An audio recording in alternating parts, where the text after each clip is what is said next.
Hey everybody, Lori Spencer here. Welcome back to the dark side of RFK Jr. We are reading Jerry Oppenheimer's incredible book, RFK Jr., Robert F. Kennedy Jr., and the Dark Side of the Dream. But before we get back into that, this chapter, the next couple of chapters that we're going to read, talk about how his marriage, which seemed like a beautiful and perfect marriage to Emily Black, fell apart and why. And the sex addiction, even though in the previous chapter we read about his heroin addiction and addictions to other drugs and alcohol that he did kick successfully, but the other addiction, the sex addiction, apparently he is not cured of. If you keep up with RFK Jr., you know there's always some new scandal in the papers every few months of women that have accused him of sexual assault and sexual harassment. And so some new reporting this week, actually, from Mediaite exclusively. It's a woman who worked with him at Children's Health Defense. That's the nonprofit organization that Robert F. Kennedy Jr. works with, apparently accused him of sexual misconduct and was paid almost $1 million settlement as part of a non-disclosure agreement. This happened in late 2020, according to multiple sources. And the reason that this came out, it's all part of the Senate confirmation process. After his initial public hearings, senators followed up with some written questions that they wanted answers to. In his written answers, he admitted, under questioning from Senate Democrats, to 2 separate misconduct claims against him, which he has kept quiet through these confidentiality and NDA agreements. He declined to inform the Senate of any details of those agreements, including how much he paid to his accusers and what exactly he was being accused of. He said, quote, "Twice I have been targeted by frivolous, unfounded allegations, which I strenuously denied at the time and continue to deny." That's what he said in response to questions from Democrats about the sum and the nature of those agreements. He said, quote, "I entered into confidentiality and non-disclosure agreements to prohibit those individuals from continuing to make these allegations." Those allegations against Robert Kennedy were unknown until they came to the attention of Senate Democrats after he was asked in this series of written questions whether he had ever reached any confidential monetary settlements with anyone accusing him of misconduct. Kennedy replied that he had, which prompted further questions from these Senate Democrats. As you probably know, Bobby Kennedy has faced several allegations of sexual misconduct. Last July, Eliza Cooney, a woman who he employed as a babysitter for his children in the late 1990s, accused him publicly of multiple instances of sexual misconduct, including groping her against her will on more than one occasion, and reading her diary and sneaking into her bedroom and asking her to rub lotion on his back and all kinds of crazy stuff. Kennedy claimed not to remember the incident, and then he was asked directly, I believe it was by Senator Patty Murray of Washington. She asked him about it in his Senate confirmation hearings, and he he said that the whole story had been debunked, which I have never seen it debunked anywhere. It doesn't appear to be debunked. And so she questioned him further because that answer was just kind of squirrely. And he said that, she's like, "But you texted Eliza Cooney an apology," which he did. And that apology was published in the media. He said, "Oh, I was actually apologizing to her for something else, not of the groping and the touching that was inappropriate." So Eliza Cooney was then interviewed by the Wall Street Journal. They went to Eliza to get her reaction to what Kennedy had said, because basically under oath, he called her a liar. And, saying that the story was debunked. So Eliza Cooney then responded in the Wall Street Journal saying, quote, "Kennedy showed today that he still lacks character. He flat out lied to the committee."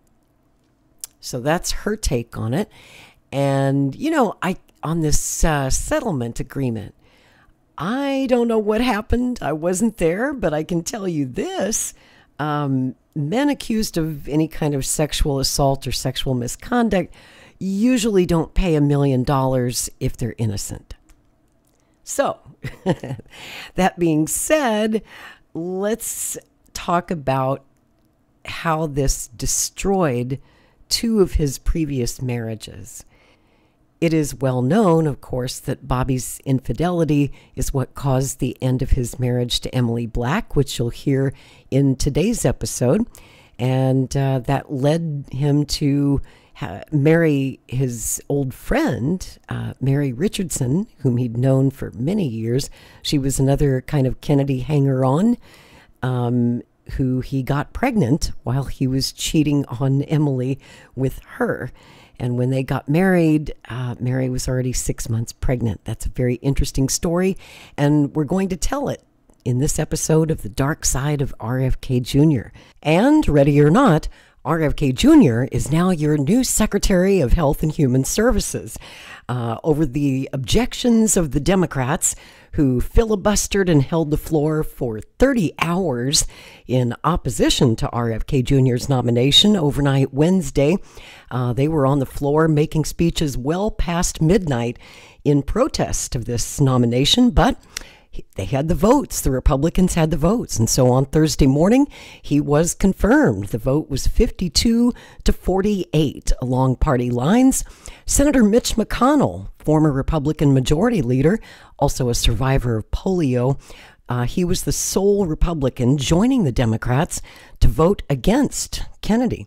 So that same day, shortly thereafter, we saw Robert Kennedy being sworn in by Neil Gorsuch in the Oval Office with President Trump. He made some remarks, and he had his family there with him, or some members of his family. He had his wife, third wife, actress Cheryl Hines, and two of his children, and two of his daughters. And something really struck me when I was watching that, and I want to show you a photograph. If you're watching the video version of this podcast, I'll just put it on the screen for you. You'll see his daughter, Kathleen Kennedy, his eldest. And of course, she's the daughter from his first marriage to Emily Black. She looks for the world like Emily Black. The resemblance is just astonishing. I always thought she was a spitting image of Emily. And then you see next to her, Kyra Kennedy, who's one of his daughters with his second wife, Mary Richardson, the late Mary Richardson, who took her life in 2012. But, you know, I've watched Kyra grow up, and she's a beautiful young lady. She's actually a model, just absolutely gorgeous. But, you know, she looks so much like her late mother. It's astonishing. It's like seeing Mary's ghost when you look at her. So when you look at this photograph, you see Bobby standing there with his wife and his two daughters. But his two daughters, you know, they're grown up. And I just couldn't help but be taken aback by it. Looked like he was standing there with all three of his wives. Strange to see. It was like he was standing there with Emily, Mary, and Cheryl. It was very strange to look at. And if you're familiar with his family, you're familiar with what his wives looked like, and you know the whole story, it was downright spooky. And of course, there's kind of a spooky end to all of this. And we're going to jump back into the book. Where did we leave off? We're on chapter 27 now. And if you are reading along with me in the hardback edition of Jerry Oppenheimer's book, Robert F. Kennedy Jr. and the Dark Side of the Dream, today we're going to jump back in at page 276. Chapter 27, Quickie Divorce. While Bobby Kennedy Jr. may have fallen in love with the Hudson River, he had fallen out of love with his wife, Emily. Above and beyond Bobby's hellish drug problem, Emily had her own issue, transforming her Indiana-born and bred natural style into being the model, exuberant Kennedy wife, like her mother-in-law, the rah-rah Ethel. Emily, as a close family source later maintained, was more like Jackie than she was Ethel. The Ethel-Jackie relationship, or lack thereof, had surfaced even before they became sisters-in-law. When the young Kennedys would get together on Saturday afternoons in Georgetown to play touch football, Jackie would sit bored and glum on the sidelines while Ethel tangled with the guys. Ethel made jokes that Jackie wouldn't play because she was afraid to smear her makeup, one of the other women cattily recalled. I remember Ethel, who rarely wore lipstick, shaking her head in wonderment, saying, "Jackie thinks she's a queen. I can't figure out what Jack sees in her." That's sort of the way the Kennedys and Bobby felt about Emily towards the end of their marriage, according to family sources. While Emily wasn't competing with a difficult sister-in-law, she felt overwhelmed by the whole boisterous Kennedy gang, and it only got worse as the years passed. A close friend recalled seeing Emily at Kennedy family events and noticed how she tried to just become invisible. She was the shy, retiring type who didn't want to jump in and play sports. She didn't want to become competitive with all of them. In that respect, she had a fish-out-of-water quality about her because she was also nice and genuine. Emily wasn't really into being a Kennedy, but she loved Bobby and their home and their kids. Once Bobby went through rehab and got clean from the drugs, was regularly attending Alcoholics Anonymous meetings, and was working with the Hudson River Keeper, things got better for a time. Having RFK III and Kick had helped because Bobby, from a family of 11, and Emily, from just 2 siblings, wanted lots of kids. The problem was, Bobby was a difficult guy to be married to in general, said a close confidant, confidentially.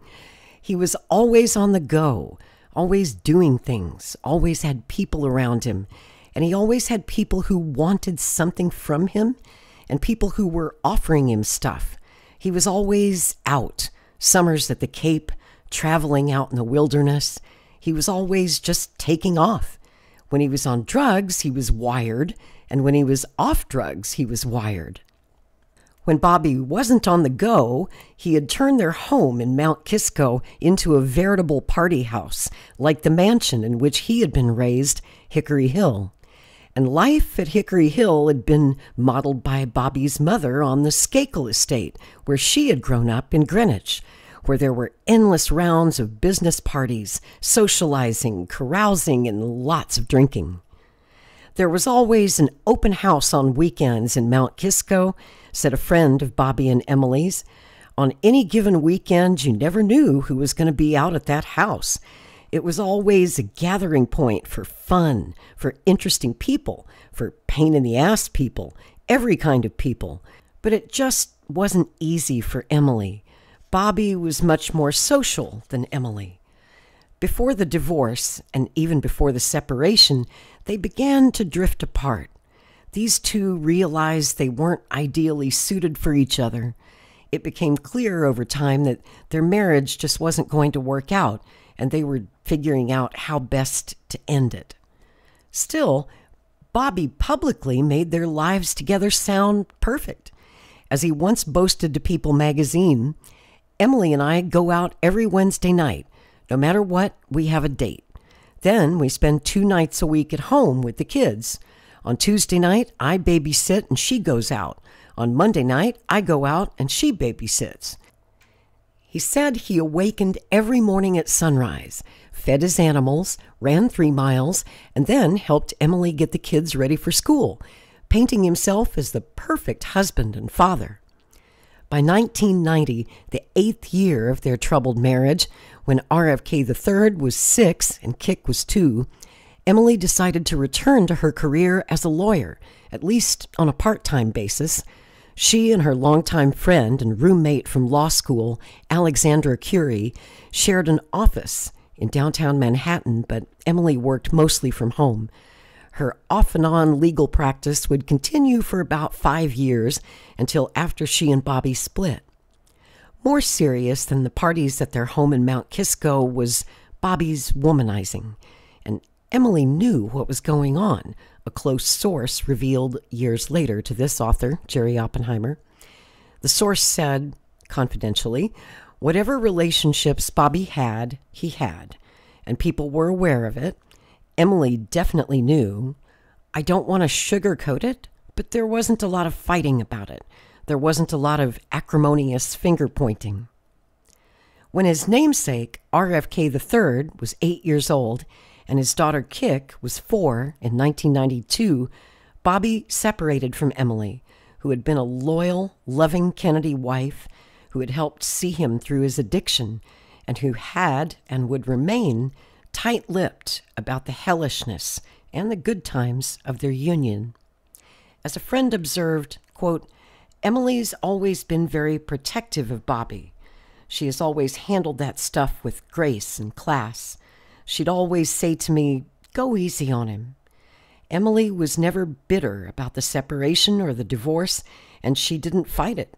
It was a relief for both of them." Bobby had taken up with a glamorous, stylish brunette, Mary Richardson, a longtime friend of his sister Carrie's, whom he'd known from the time she was 14. But it wasn't until 1993, when he ran into Mary at an art gallery, that they began a relationship. On a trip to Ireland in the summer of 1993, Bobby proposed to her, and they began planning their wedding, which would take place 9 months later after she was pregnant. In a sworn affidavit filed in New York Supreme Court some years later, involving his plans to divorce her for another woman, Bobby acknowledged that he, quote, "fell deeply in love with Mary in 1993. At the time," he said, "I was in the process of finalizing a separation agreement with my first wife of 11 years, Emily Black, with whom I had been estranged for over a year." However, when Bobby actually proposed to Mary in the Emerald Isle, he led her and others close to her to believe that he was already divorced from Emily. According to a source familiar with the situation, it's believed that Mary learned the truth from Bobby around the time that she became pregnant. And I'm going to stop right there because there's actually new information that's come to light since this book was published. Oppenheimer's book was published in 2015. And then last year, a new book came out by Maureen Callahan. And that book is called Ask Not, The Kennedys and the Women They Destroyed. And the author, Maureen Callahan, spoke to Mary's siblings. I think she spoke to 3 of Mary's siblings, interviewed them at length. And she actually clarified this story. Sadly, it's even worse than we thought. Apparently, from the time that Bobby started dating Mary, from the time they met again at that art gallery around 1992, he had told her the whole time that he was divorced. So she was dating him under the impression that he was available. Turns out he was not divorced. He didn't tell her that until after he had proposed, and she had said yes, and after he'd gotten her pregnant. And only then did he actually tell Mary the truth, that he was not actually divorced yet. Which must have been very difficult for Mary because by all accounts she was a very strict Catholic, practicing Catholic. And here she was carrying the baby of a man who was married to someone else. So she had committed adultery, and I think that weighed heavily on her mind. So what a way to start a marriage, huh? Okay, back to the book. Bobby's anxiety level had presumably skyrocketed with his marital issues. That was underscored when he accidentally nearly crippled a woman. The incident happened about 6:30 p.m. on May 9th, 1992, when Bobby, driving Emily's minivan, ran over New York attorney Mary Wallace Anderson's foot as she was trying to get into the vehicle in a parking lot in Garrison, New York, where his Riverkeeper organization was holding its annual Shad Festival. Anderson was there at the invitation of one of her closest friends, Jane Fleetwood. That's the wife of Bobby's longtime pal, Harvey Blake Fleetwood. Also in the car was Bobby's son, RFK III. According to a lawsuit Anderson's lawyer, David Gould, filed on September 9, 1993, seeking $1 million, she claimed to have suffered, quote, serious and severe injuries to her foot, the painful severing of a nerve that required hospitalization, caused by Bobby's, quote, carelessness and recklessness and negligence. Looking back on the case some years later, Gould said, quote, it was a run-of-the-mill type accident. There was a bunch of people in the car and she was getting in. He somehow got the feeling that everybody was in, and somebody yelled, wait, don't go. But he didn't hear that and backed up, and the wheel went over her foot. It really impacted her life. He dropped her off at the hospital the same day. It was a simple open and shut accident, and there was no real fight over damages that there usually is, but it sort of went the other way. It was very strange. It got very, very contentious. His own lawyer was telling me, don't let him affect you. We should just get this case resolved. Bobby's attorney, Joel Annuzzi, assigned by Bobby's insurer, Travelers Insurance, recalled that Bobby had been confrontational, controversial, and had an attitude. Quote, there was definitely a touch of arrogance about the way he spoke and acted. What started off lovely didn't end up lovely. I thought this was going to be a simple case, but it got a lot more involved because Kennedy didn't want to say what we all thought he was going to say, said Mary Anderson's attorney. Says, quote, the guy's a real fuck. He just had this attitude of shove it up your ass. He couldn't believe that somebody would ever bring a case against him because he's a Kennedy. It's his entitlement. In his deposition, according to another well-placed source, Bobby claimed that he was not negligent. When Anderson read Bobby's deposition, she was said to have been shocked and couldn't believe how he had twisted the facts. It got to be very contentious, Anderson's lawyer said, complaining that it should have been a simple case. Quote, their doctor found the same thing our doctor found. We weren't arguing over damages. She had a really bad nerve injury. But Kennedy was trying to intimidate me by accusing me of mistreating his son during the deposition. It was pure bullshit. He was saying things to me that I just couldn't believe. Things like, you're trapping me, aren't you? You're trying to trap me. I've been up against the nastiest people in my career, but there were some things regarding him that I was just upset about. My take on him was negative, negative, negative. Because a settlement couldn't be reached, a trial date was set for around the time The River Keepers was due to be published.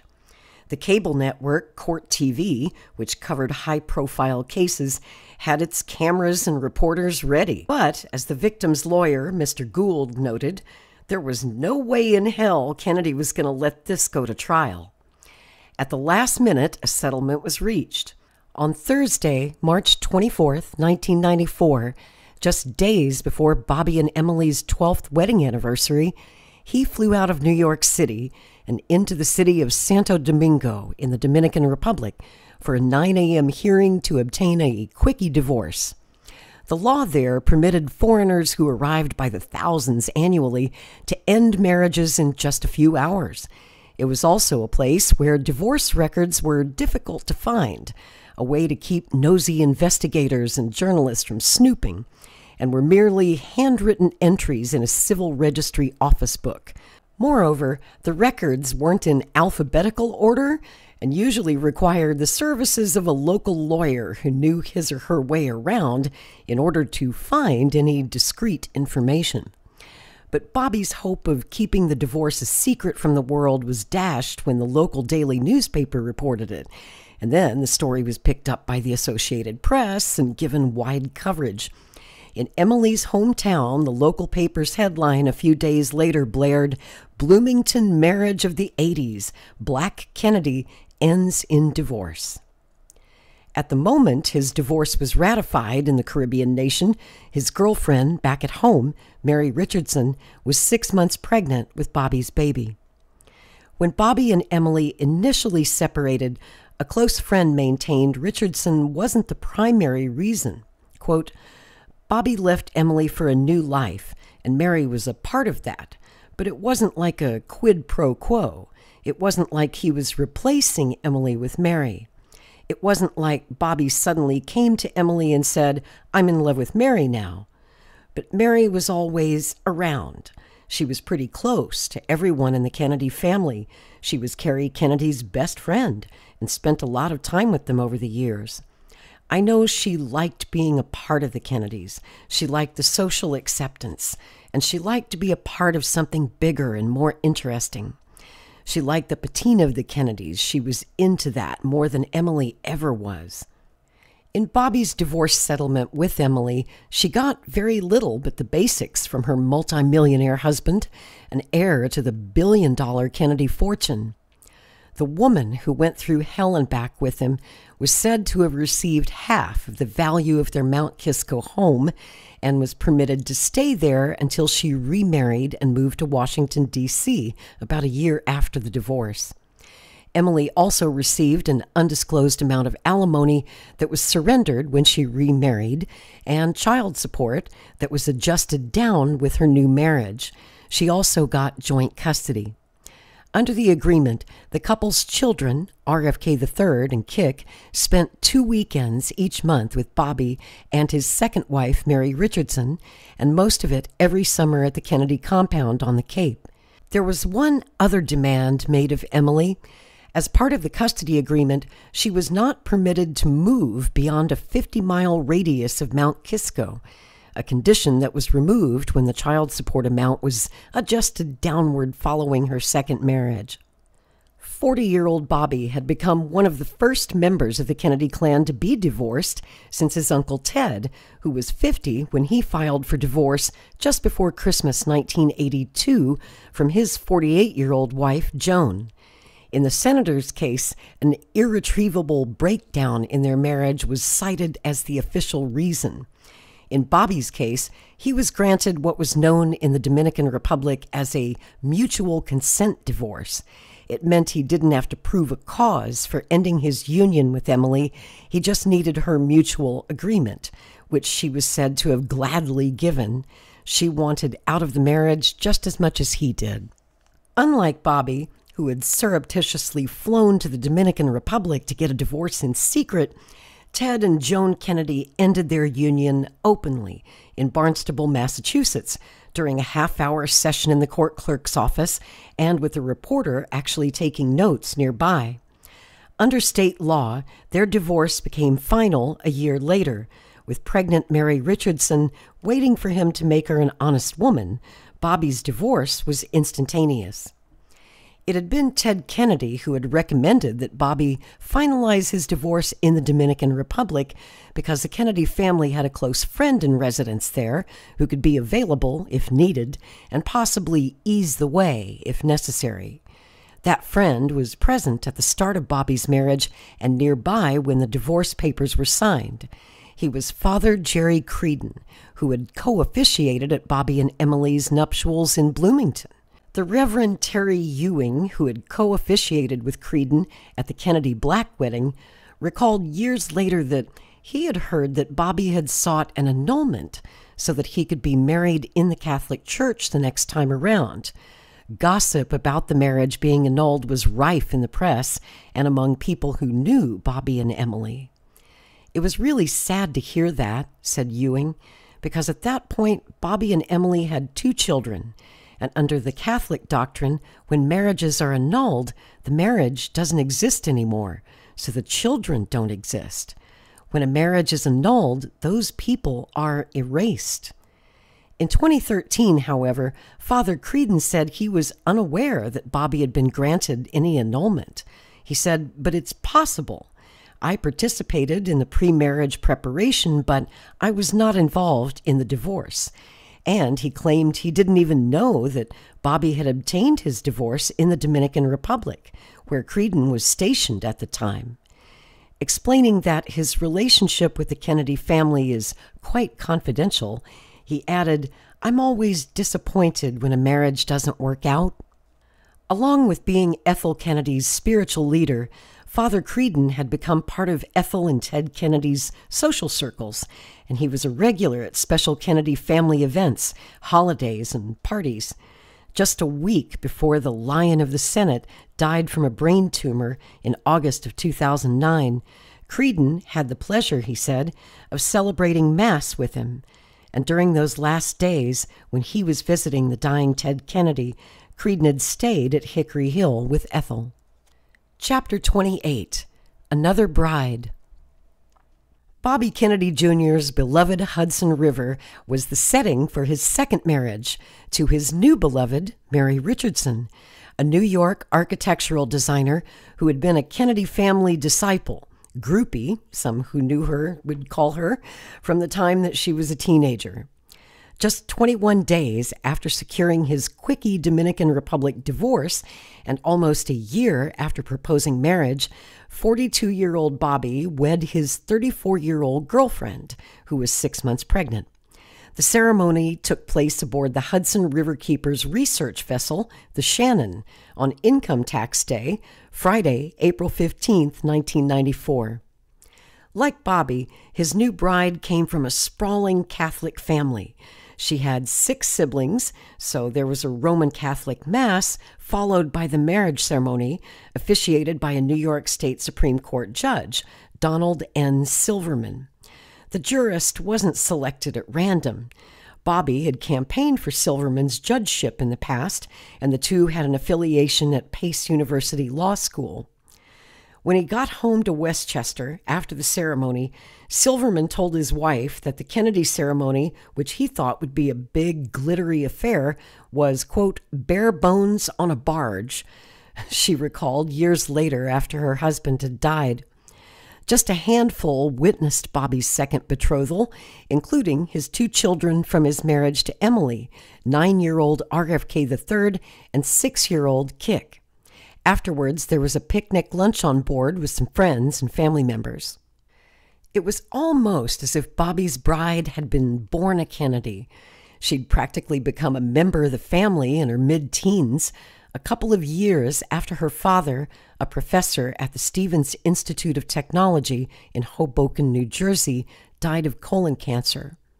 Mary, whose mother was a public school English teacher, was a student at Putney, an ultra-liberal co-ed boarding school in Vermont, where she became friends with Bobby's sister Carrie, the 7th of RFK and Ethel's 11.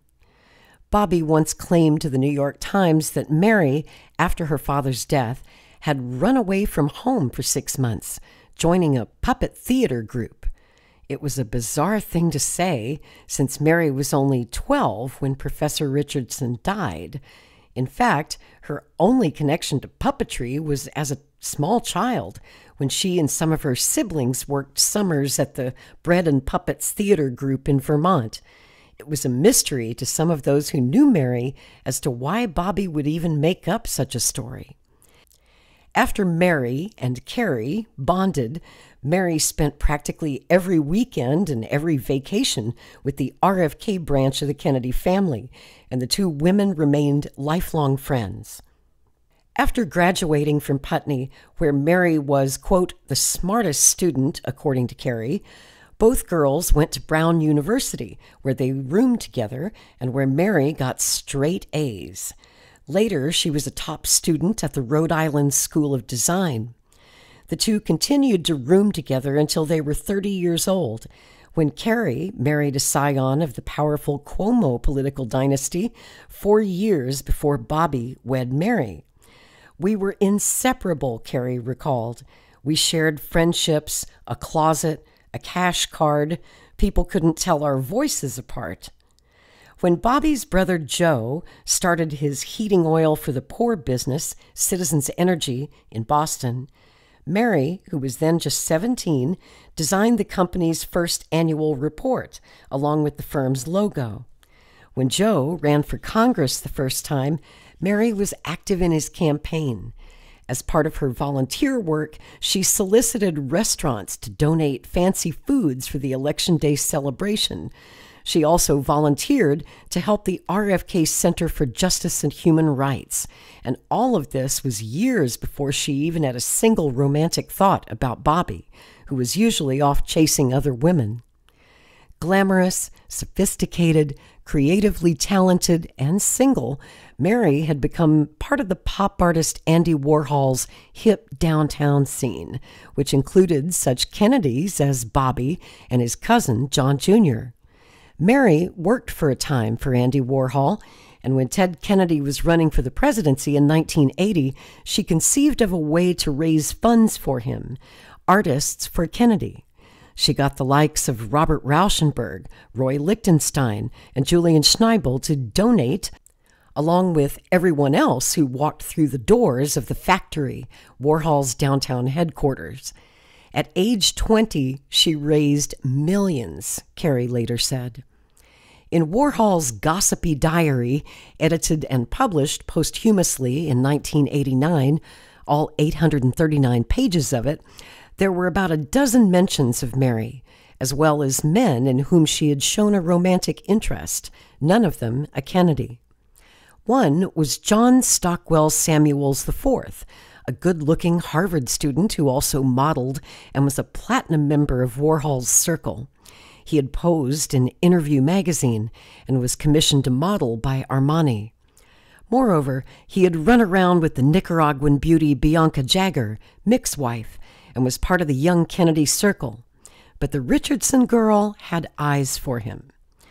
Warhol had noted in his diary that he and some other swells, including Bianca Jagger, were all supposed to meet at a fancy Manhattan restaurant for a late dinner. Mary Richardson had called, Warhol wrote, and I guess I was hinting that she wanted me to invite John Samuels, but I didn't get the hint. It was confusing. Everyone was playing different games.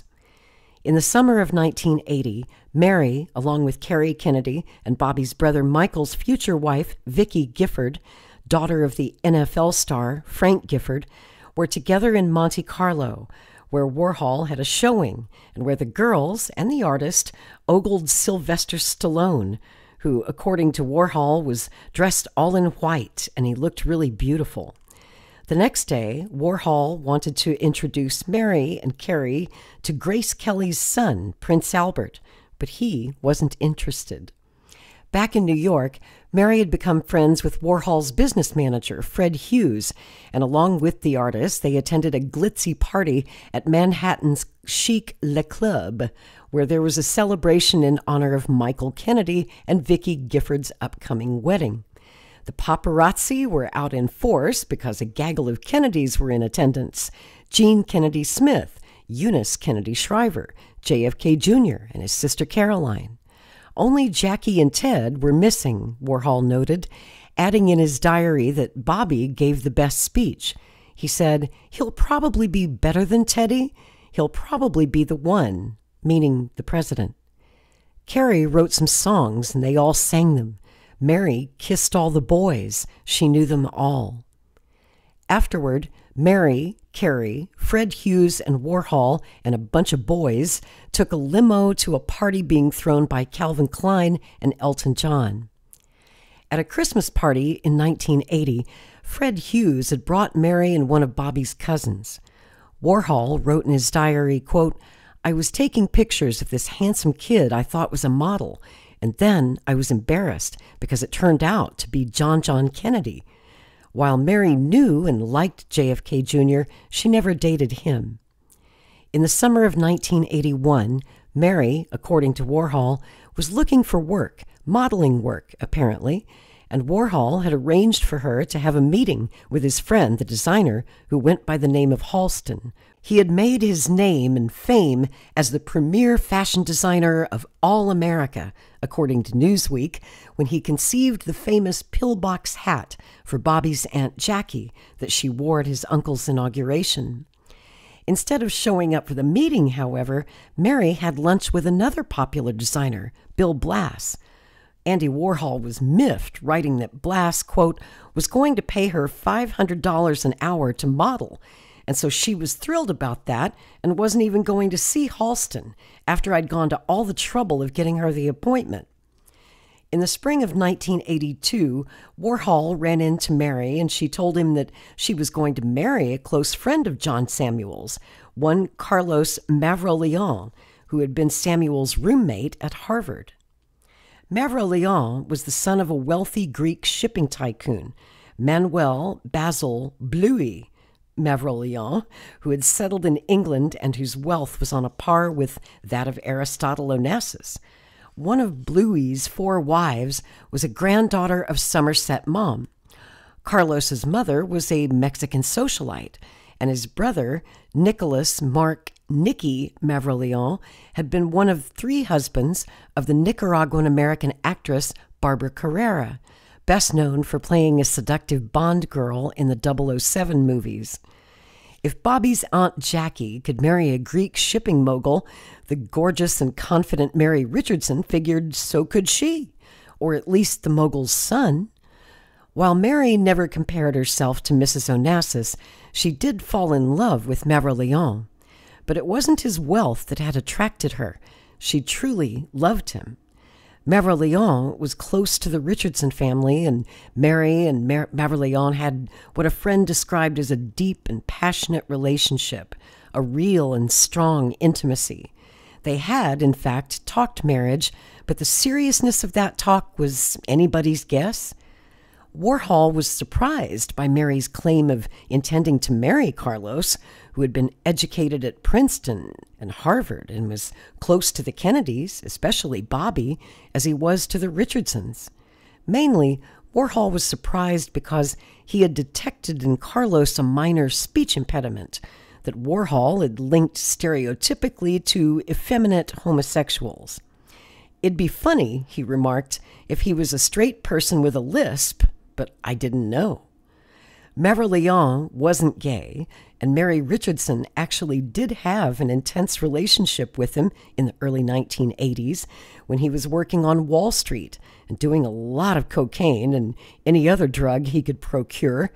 His brother recalled that when Carlos was having a good time, he just wanted to get high. In many ways, he was a fast-moving, smooth operator, like the character played by Leonardo DiCaprio in The Wolf of Wall Street, even down to the slicked-back hair and the $2,000 suits, but very bright and sophisticated. Besides dating Bobby Kennedy's future second wife, Mavroleon also was involved briefly with a blonde Barbie doll-like secretary by the name of Fawn Hall. She had made headlines in the 1980s when she became embroiled in the infamous Iran-Contra scandal while working for Lieutenant Colonel Oliver North at the National Security Council in Washington. Later, when she was married to the former manager of the Doors and living in the Hollywood Hills, she reportedly became addicted to crack cocaine and had to go into rehab after an overdose. While Fawn Hall survived her addiction, Carlos Mavroleon didn't. The 40-year-old heir to a fortune of more than $100 million was found dead in August 1998 of a heroin overdose in a dumpy $15 a night hotel room in a town near the Afghanistan border. His brother remarked in the wake of the tragedy that Carlos did drugs like some people took a drink. When word filtered back about his sudden death, Ethel Kennedy, who had much experience with sons on drugs, was said to have called the Clinton White House to get details of what had happened to Mavroleon, whom she adored. Mavroleon had been, as the Observer newspaper in London later reported on his life and death, quote, "a war correspondent, a Wall Street broker, a lover of glamorous women, from glamorous political dynasties, the Kennedys, and from less glamorous ones. With his money and connections, he was soon mixing with the best of America's East Coast society. He was a favored guest of the Kennedy clan." And I think I'm going to wrap this episode right there at the end of Chapter 28. In the next episode, Episode 14, we'll get into Chapter 29 and that turbulent and tragic decade of the 1990s, which was a really bad decade for the Kennedy family and for Bobby as well. So we will get into that next time on The Dark Side of RFK Jr. We are reading, I hope you'll get a copy of this book because I'm not reading the whole thing. There's a lot more stories to be told, and you should read a copy for yourself. Pick one up. It's by Jerry Oppenheimer, the New York Times best-selling author. This one's called Robert F. Kennedy Jr. and the Dark Side of the Dream. So until next time, take care. I'll see you then. I'm Lori Spencer. Thanks for listening.